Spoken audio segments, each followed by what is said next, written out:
अस्सलाम वालेकुम वरहमतुल्लाह। Natural resources में हमने लास्ट क्लास में जो हमने पढ़ा था क्लासिफिकेशन ऑफ नेचुरल रिसोर्सेज, उन चीज़ों को जहन में रखते हुए इस चैप्टर में हम आगे बढ़ेंगे। तो इंशाल्लाह जितने भी टॉपिक्स हमें इस चैप्टर में कवर करने होंगे as per the 9th class syllabus, वो इंशाल्लाह हम पूरी तरह से एक्सप्लेन करने की कोशिश करेंगे। सबसे पहले इस चैप्टर में हमें 3 नेचुरल रिसोर्सेज के बारे में पढ़ना है, यानी बाकी जितने भी नेचुरल रिसोर्सेज हैं उनके साथ हमें कोई भी वाबस्तगी नहीं है। इस चैप्टर में सिर्फ 3 नेचुरल रिसोर्सेज, जिनमें सबसे पहले एयर, उसके बाद वाटर और उसके बाद लास्ट में सॉइल। और इसके अलावा कुछ साइकिल्स भी हमें पढ़ने हैं, जैसे नाइट्रोजन साइकिल, ऑक्सीजन साइकिल और लास्ट में फिर ओजोन लेयर के बारे में पढ़ना है। This is the entire syllabus of our chapter natural resources which is included in your textbook. तो सबसे पहले हम एयर के बारे में पढ़ेंगे आज की क्लास में, सिर्फ एयर के बारे में, क्योंकि जब हम नेचुरल रिसोर्सेज की बात कर रहे थे आपको याद होगा कि हमने पढ़ा था जब कैटेगराइज किया था, एक कैटेगरी हमारी थी इंटरनेशनल रिसोर्सेज, इंटरनेशनल रिसोर्सेज, ठीक है ना। और हमने एक चीज़ पढ़ा था मिक्सड नेचुरल रिसोर्सेज, एक अलग कैटेगरी में, ठीक है ना। जब हम एक अलग पैमाना लगाते हैं तो उस हिसाब से international resources, multinational and national, और अलग पैमाना जब फिर inorganic, organic and mixed natural resources. इसके अलावा exhaustible and inexhaustible natural resources. ये जब हम एयर की बात करते हैं, जो हमारा एटमॉस्फेयर है जिसमें ये पाया जाता है air, blanket above the earth surface up to certain kilometres extend. सबसे पहले ये एयर जो है it is an international resource. हर किसी जगह पे, दुनिया के हर किसी मुल्क में ये पाया जाता है, ये तो हम सब जानते हैं। प्लैनेट हमारा कॉमन है, हमारा एटमॉस्फेयर कॉमन है। We all share the same resource, natural resource, that is the atmosphere, where from we get air. Okay, उसके बाद ये एक मिक्सड रिसोर्स है। मिक्सड कैसे है? एक्चुअली इसमें both organic and inorganic as well as organic चीज़ें मौजूद है। अब कंसंट्रेशन पर डिपेंड है कि किसी की कंसंट्रेशन कभी ज़्यादा होती है, किसी की कम होती है। उसके बाद ये एक इनएग्जॉस्टिबल नेचुरल रिसोर्स है, कभी ख़त्म ना होने वाला।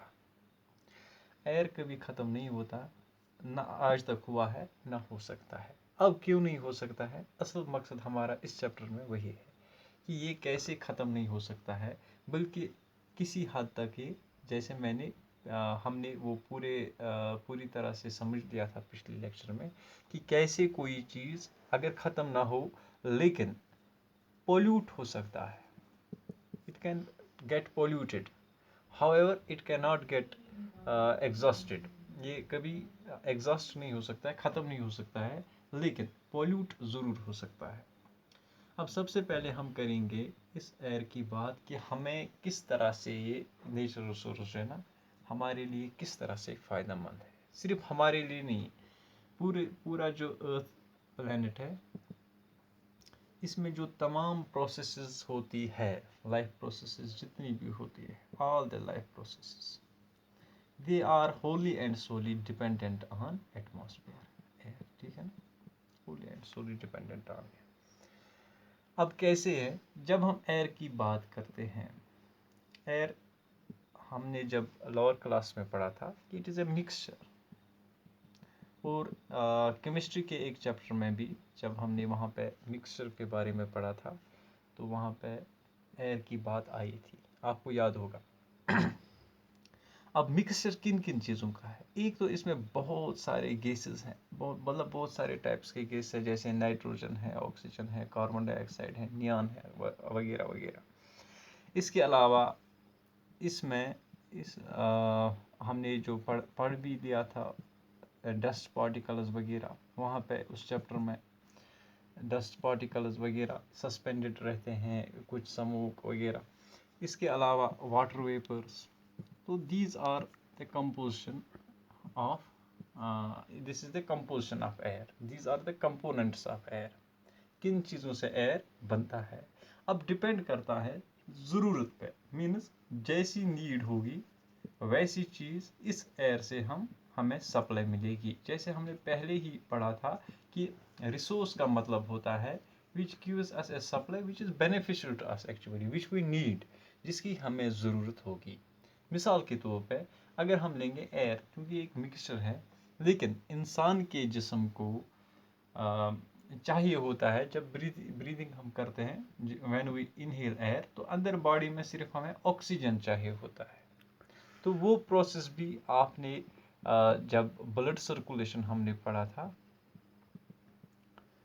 7th क्लास में, वहाँ पे हमने ये जान लिया था कि कैसे हमारी बॉडी में जो ब्लड होता है उस ब्लड में डिफरेंट कंपोनेंट्स होते हैं। वहाँ पे भी पढ़ लिया था हमने टिश्यू चैप्टर में भी कि आरबीसीज होते हैं, डब्ल्यूबीसीज होते हैं, प्लेटलेट्स होते हैं। इसके अलावा जो पिगमेंट होता है हीमोग्लोबिन, तो उस हीमोग्लोबिन के साथ ये ऑक्सीजन मिलके ऑक्सी हीमोग्लोबिन बनाता है और फिर डिफरेंट सेल्स में चला जाता है। हमारा टॉपिक ये नहीं है, ये इतना सारा कुछ जानना नहीं है, बल्कि मेन टॉपिक क्या है हमारा कि जब ये ऑक्सीजन सेल्स में पहुंचता है, when it reaches the cells, तो वहाँ पे क्या होती है, वहाँ पे होती है बायोलॉजिकल ऑक्सीडेशन ऑफ फूड।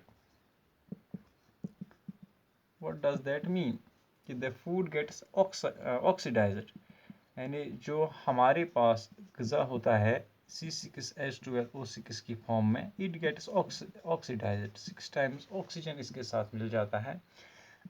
और इसमें इस रिएक्शन में जो प्रोडक्ट्स हमें मिलते हैं they are 6 times water and 6 times carbon dioxide, और इसके साथ साथ मिलती है हमें energy which is utilised for different activities performed by the body.